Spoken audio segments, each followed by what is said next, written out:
Olá a todas e todos, estamos aqui para mais um vídeo do nosso canal Aliteração e para mais uma reflexão sobre arte. Dessa vez, como eu havia dito no vídeo passado, nós vamos trazer como referências pensadores latino-americanos. E eu escolhi 3 para essa nossa conversa de hoje. O primeiro deles é Aníbal Quijano, um sociólogo peruano que nasceu em 1928 e morreu em 2018. Ele foi um dos precursores do chamado pensamento decolonial, ou estudos decoloniais. E eu trouxe dele um texto chamado Colonialidade e Modernidade / Racionalidade, que é de 1991. O segundo pensador é o professor Walter Mignolo.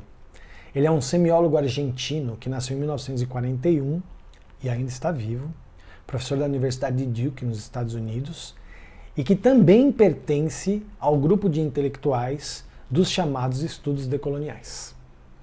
E o texto que eu trouxe dele é um texto que se chama Desobediência Epistêmica, de 2007. O terceiro é Gerardo Mosquera, um crítico de arte, historiador da arte cubano, que nasceu em 1945, também está vivo ainda. E ele é uma pessoa mais do universo pragmático da arte. Ele é curador de arte, ele é um dos cofundadores da Bienal de Havana. Mas ele também traz reflexões teóricas importantes. E o texto que eu escolhi dele se chama Contra a Arte Latino-Americana, que é de 1996. Muito bem, eu vou começar a nossa reflexão de hoje com uma pequena provocação, que não está sendo feita por mim, mas por esses 3 pensadores. Tanto Aníbal Quijano como Gerardo Mosquera, eles vão questionar a ideia de América Latina enquanto unidade. Já o Walter Mignolo, ele não vai questionar isso, ele vai refutar isso. Ele vai dizer que a ideia de América Latina e o próprio termo América Latina são produtos do imperialismo europeu. E ele vai explicar isso da seguinte maneira. Ele vai dizer que a cultura europeia, ela acredita que consegue contar a história do mundo inteiro a partir da sua perspectiva.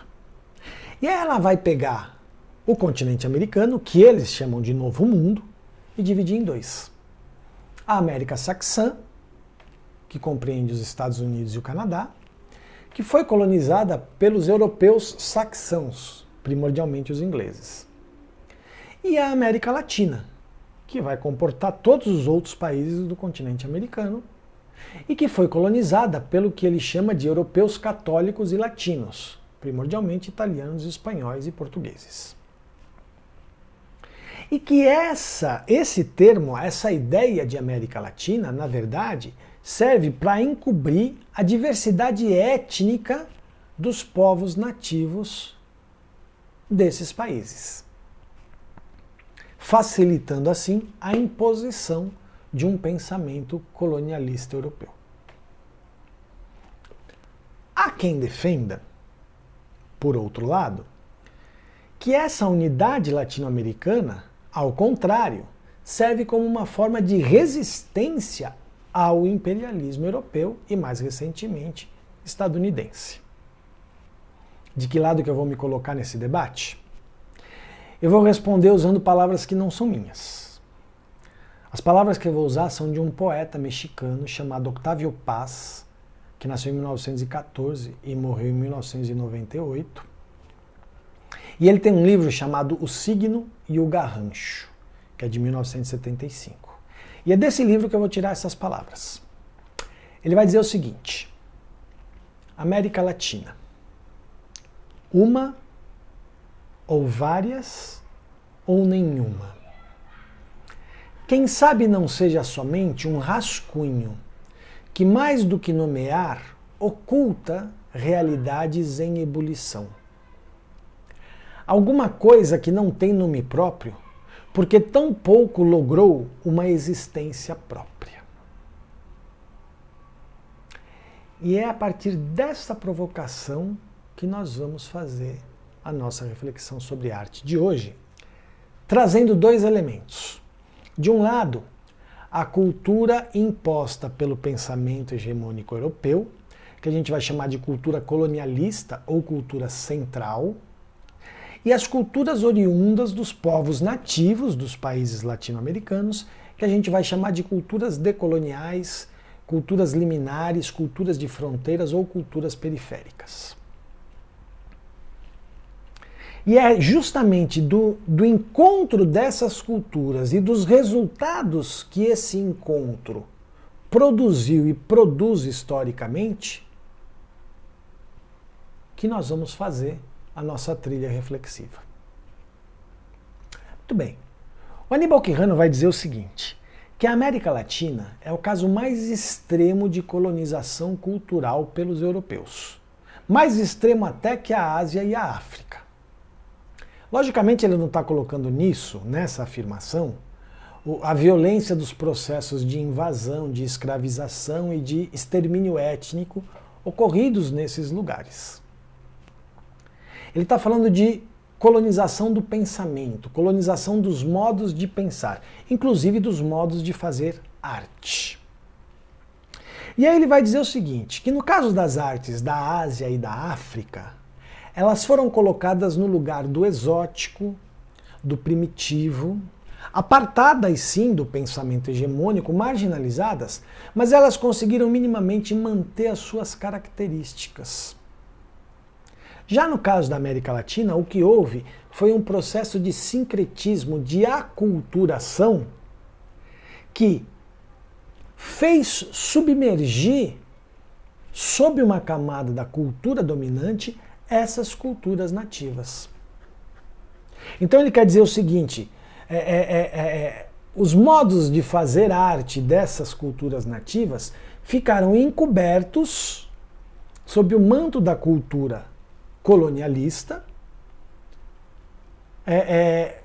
com a justificativa de um hibridismo, de um sincretismo, que na verdade nunca existiu, porque não houve uma mistura. Houve uma dominação. Alguns de vocês podem perguntar, mas um sincretismo não seria positivo? Não teria nenhum aspecto positivo? E o Gerardo Mosqueira, por exemplo, vai dizer que sim.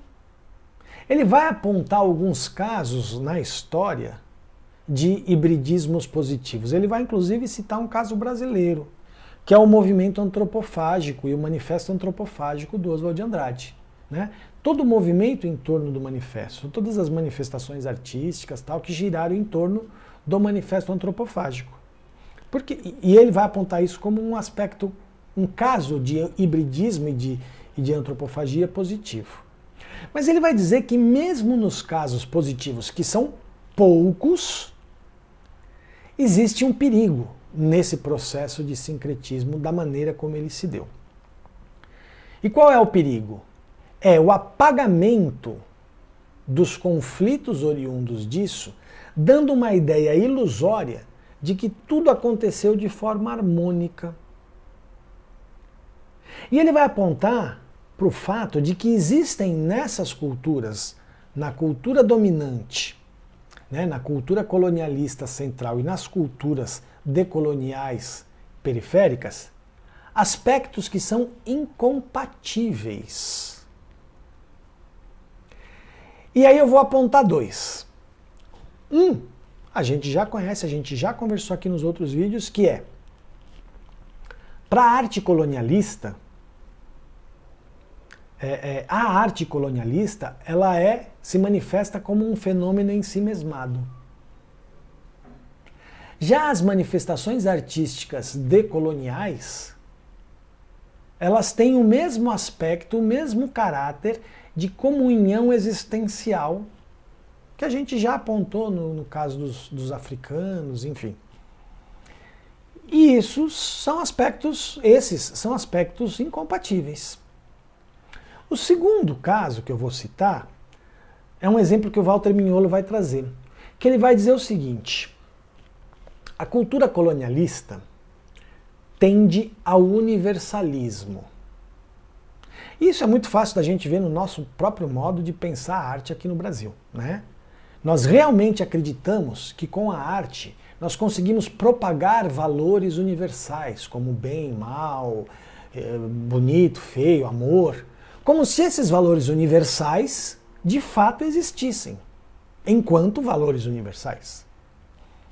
Já as culturas liminares, elas têm um caráter pluriversal, ou seja, não só elas negam os universalismos, como elas exaltam as diferenças que cada grupo étnico nativo tem, colocando essas diferenças num campo de horizontalidade sem nenhuma hierarquização de valores.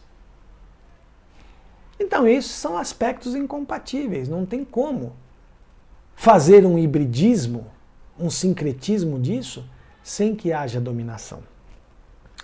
E aí eles vão apontar que esse processo ilusório de sincretismo colocou o artista latino-americano no campo de subalternidade em relação ao artista europeu, fazendo com que ele, para conseguir espaço e reconhecimento, copiasse o modo de fazer arte dos europeus. Aí o Mosqueira vai citar um outro brasileiro, que é um crítico de arte, chamado Paulo Emílio Salles Gomes, que vai dizer o seguinte, o Paulo Emílio, que o artista latino-americano copia o artista europeu. O bom disso é que a cópia sai mal feita. E o que ele quer dizer com cópia mal feita? Que ao copiar o modelo europeu, mesmo querendo ou não querendo, o artista latino-americano vai de alguma maneira impregnar essa arte das características das culturas decoloniais e liminares. E aí isso é um aspecto positivo, claro. Porém, o que os três vão apontar é que isso ainda se dá de forma tímida, fazendo realmente com que o artista latino-americano seja um subalterno. Aquele subalterno, aquele outro que serve ao pensamento colonialista, porque traz para o pensamento colonialista essa coisa de que nós somos abertos, nós nos deixamos influenciar por eles e não sei o quê, sendo que, na verdade, ele só está impondo, mais uma vez, o seu pensamento. Então eles vão dizer que tem que haver uma solução. E aí o Walter Mignolo vai apontar essa solução como uma inversão do movimento das manifestações artísticas. E ele vai dizer o seguinte, as manifestações artísticas hoje em dia, elas vão do centro para a periferia. E ele não está falando de centro e periferia enquanto locais geográficos. Ele está falando do pensamento central que dita as regras para os pensamentos liminares ou pensamentos periféricos. E ele defende uma inversão desse movimento, que as culturas periféricas é que têm que ocupar o espaço central, o pensamento central, para ditar as regras dos modos de produção artística. O Gerardo Mosqueira vai dizer que isso vem acontecendo de alguma maneira. Ele vai apontar o seguinte, que nos últimos tempos, com a grande diversidade de ferramentas de comunicação, os pensamentos periféricos estão promovendo manifestações artísticas que transgridem o repertório hegemônico colonialista, né, rompendo alguns paradigmas e inclusive questionando a autoridade do cânone artístico colonialista. E ele fala que isso é extremamente positivo.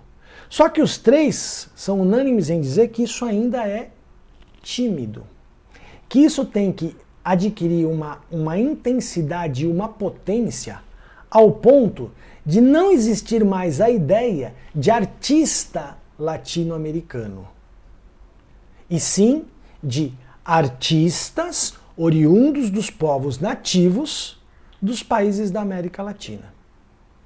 Só assim, esses artistas vão ganhar os seus espaços, né, vão conquistar os seus espaços e vão deixar de servir ao pensamento colonialista. Bom, é isso. Mais uma vez eu fiz uma breve síntese dos pensamentos, né? A gente poderia aqui ficar falando mais tempo, mas eu acho que é uma síntese suficiente para a gente refletir um pouco sobre as nossas questões artísticas, né? Espero que vocês tenham gostado. Quem gostou, por favor, visite o nosso blog, siga nossas redes sociais, enfim, se inscreva no canal, curte os vídeos. Como sempre, todos os nossos endereços estão aí na descrição do vídeo, tá? E na semana que vem nós vamos continuar as nossas reflexões sobre arte, dessa vez trazendo como referências pensadoras mulheres. Legal? É isso, gente. Valeu. Na semana que vem a gente se encontra de novo. Tchau, tchau.